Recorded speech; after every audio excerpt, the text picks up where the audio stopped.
Donnons des ailes au vélo J-1, c'est une association de cyclistes qui milite pour la féminisation du vélo et pour un vélo en mixité plutôt que d'être contre les hommes, bien sûr, hein, on appelle à la mixité.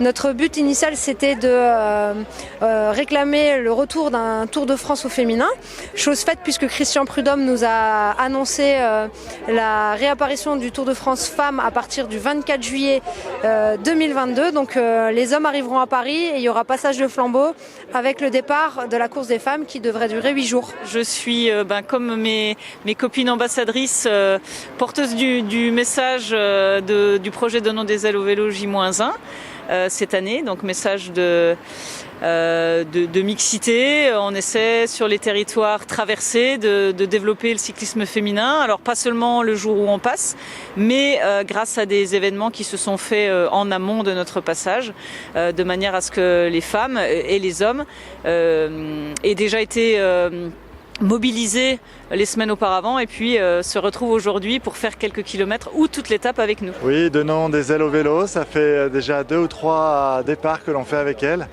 Donc c'est le Tour féminin avant le Tour de France masculin qui aura lieu demain. Et c'est toujours un vrai bonheur de les voir, de leur énergie, leur sourire et puis leur envie de se confronter entre elles. Alors c'est pas une course comme le Tour de France puisqu'elles courent en peloton, mais en tous les cas elles ont une vraie dynamique et une vraie énergie qui fait plaisir à voir. Alors l'étape du jour c'est Albertville-Valence, c'est une étape plutôt de plat, de transition entre les 2 étapes alpines et la fameuse étape avec la double montée du Ventoux.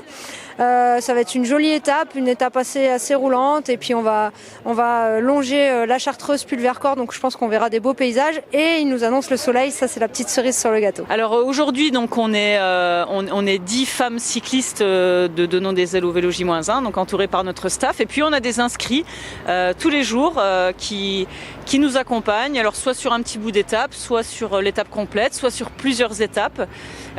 Aujourd'hui je crois qu'on a une trentaine d'inscrits.